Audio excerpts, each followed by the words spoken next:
State of the Union address is drawing lots of attention, with some calling it a comeback for U.S. President Barack Obama. From the economy to the Supreme Court justice, he plowed right through all those issues that we've been talking about. Here to weigh in on Obama's speech is Gerald Celente from the Trends Research Institute. Hey there, Mr. Celente. Let's talk first about some of those things the president said last night about the economy. He admitted that he hated, and he used that word, hated, bailing out the banks, but it had to be done. What's your reaction to this? Well, why did they have to bail out the big guys? You know, what they do is on one side of his mouth he says how much he hates it, and on the other side the banks are laughing all the way to the bank. And what did they do today? They just reappointed the biggest banker in the world, Ben Bernanke, who made it all possible. So it's just to appease the people, to make it seem like, oh, they're really getting tough on these guys.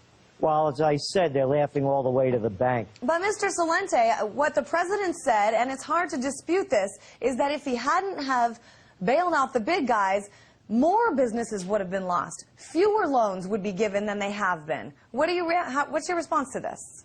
Well, few loans are being given already. They're not. The loans aren't going out there. And let's, again, look who they bailed out, AIG. Nobody knew what an AIG was in September of 2008. Bear Stearns, you know, just a brokerage firm, the Merrill Lynch mob.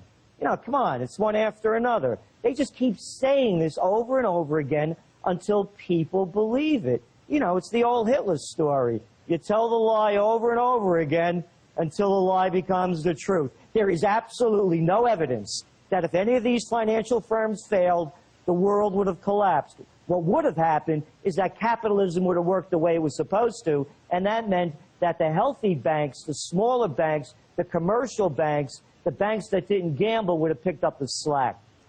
All right, well, let's stay on this topic of money. And you were mentioning before Ben Bernanke, the Fed chair. Right now, the Senate hearing, the decision on whether or not to reconfirm him for a second term, it's going on right now.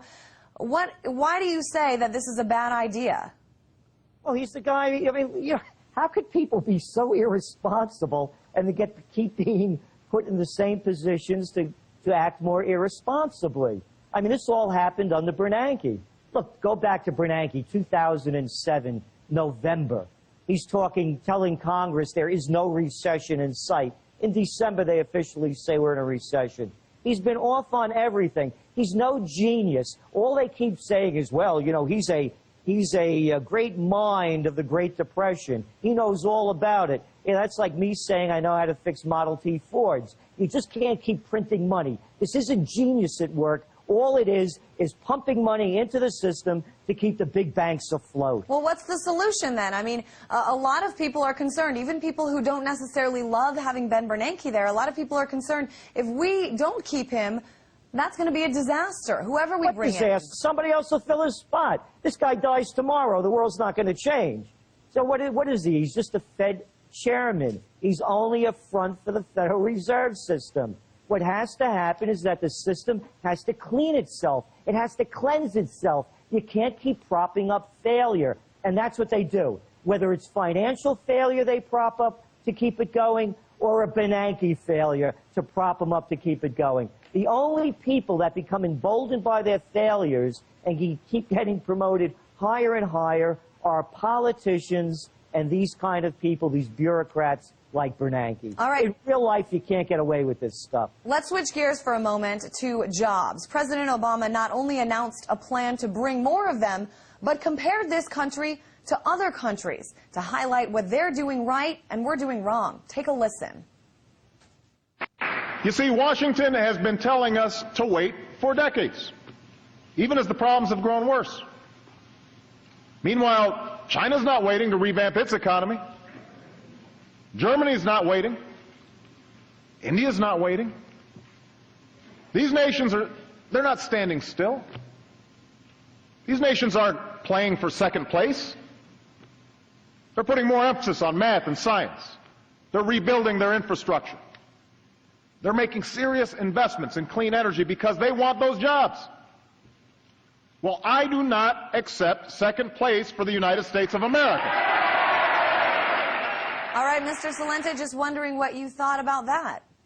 Yeah, this is like a coach at a pep rally or at halftime when the team is behind in the locker room. How could he compare what China's doing? China has $2.5 trillion in reserves. Yeah, they could afford to boost their economy. They're the #1 exporter in the world. Germany? Oh, yeah, try #2 exporter. Where's the United States? Oh, only $12 trillion in debt. These are the kind of lines you throw out to the people who don't know any better. And again, Obama's the perfect coach. This is nothing more than, as I said, a pep rally. You saw it with Pelosi jumping up and down, cheering on the Congress to stand and rise and sit like seals. And Biden looked like a Bobble doll, bobbing his head, yes, after every sentence that Obama spoke. No, this is just theater. That's all it is. You know, they're saying that politics is the second oldest profession. All you had to do was watch last night's political theater. And by the way, it's not only Obama. They did it under Bush. They do it under Clinton. This is just to get the crowd riled up to make it seem like they're doing something. All right. And speaking of riled up, that's what we always like to do with you. Thanks for joining us, Mr. Celente. That's Gerald Celente with the Trends Research Institute.